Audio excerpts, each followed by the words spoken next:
دحروع البريتوريا عب كتما مقلة كاب كينات وصاي بسنك كلكلاتات بجتن ندادن كالوت مسرتاو منقسقاساتن زلعل هاسيا كم زبصحز ገለጹ አመጋሪ ማህበራዊ ጉዳያት ከንቲባ ከተማ መቀለ አይተ ጌታቸው ወዳጅ በፍላይ አበ ትምርትን ጥዕናን ዝልዓለ ጉዳያት ከም ዝበጽሕን አበ ከተማ መቀለ ካብ ወርሒ መጋቢት 2018 ዓመተ ምህረት ጥራሕ ልዕሊ 2000 ተማሃራይ ከም ዘቋረጸ ሓቢሮም ካብ ጥቅምት ናውዚ አበ ትምርትን አበ ጥዕናን ዝበጽሕና ዘሎ ጸገም ናይ ፌደራል መንግስት ክሰዶ ዝግባእ ስሩዕ በጀት የለን ነዳዲ የለን መድኃኒታት ናይ መድኃኒት አቅርቦታት ዝበሃል ነገር የለን ስለዚ 360 ዲግሪ ትግራይስ በክልከላ ተዓጽያ እያ ዘላ ከም ድላይ ተንቀሳቂሱ ነጋዳይ ነጊዱ ሸቀጡ ግዛዕምዝዑ ከእቶ ይኽእል መድኃኒት አቅርቦታት ካብ ዝተፈላለዩ ቦታታት በታገንዘዎም ገዚኦም ከምጽኡ ይኽእሉን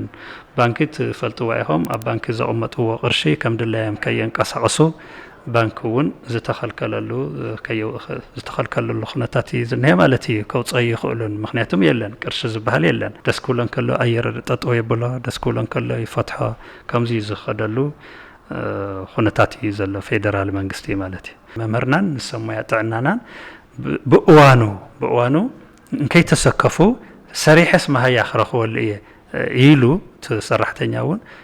ረጊዑ ዝሰርሐሉ ኩነታት ኣይኮነን ዝንሄ ማለት እዩ ጸጥታ ስጋቱውን እንሄ ማለት ለምወረርኩም ጽሕ ወረርኩም ዝንሄ እዚ ዝፈጠረ ከም ከተማ ልዕሊ 2000 ተማሃራይ ለቂቁና እዩ ድሕሪ መጋቢት ወርሒ ማለት ስለዚ እዚ ኩሉ ደማሜርካ ክትርን ከለሃ በፌደራል መንግስቲ ዝበጽሐና ለዘሎ ጸገም ነዚ ኸዓንት ግዚያዊ መንግስቲ ተኻራኺሩ ክፈትሕ ዘይኽእለሉ ኩነታት በጽሕና ኣብ ትግራይ ነዚ ተሐሳብ ገይሩ ህዝቢ ትግራይ ምስ ውድቡ ብሓደ ኮይኑ እንደገና ብ2013 ዝመረጽክዎ መንግስቲ ይመለስ ኢሉ ኣውጁ ግዚያዊ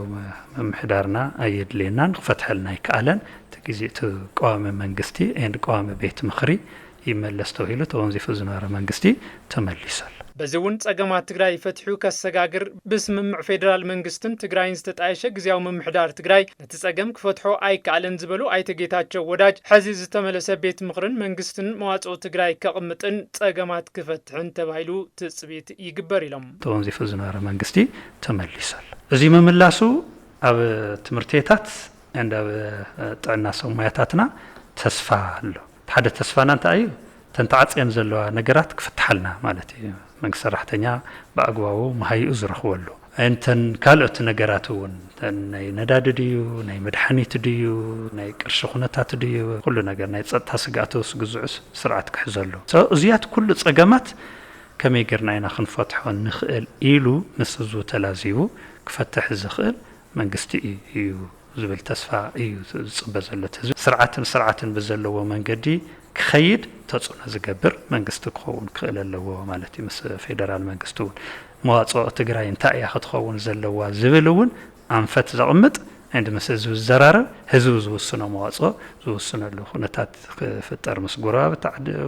ክልላት ድዩ ምስ ጎረባብቲ ሃገራት ድዩ ምርድዳእ ጌርካ እቲ ናይ ትግራይ ዝንሄ ኩነታት ዝርድኡሉ عند أو جون تجري زخونلو كنتات ناي مفتار زسرح دايركشن زقمت منجستي تو قوام منجستي مالتي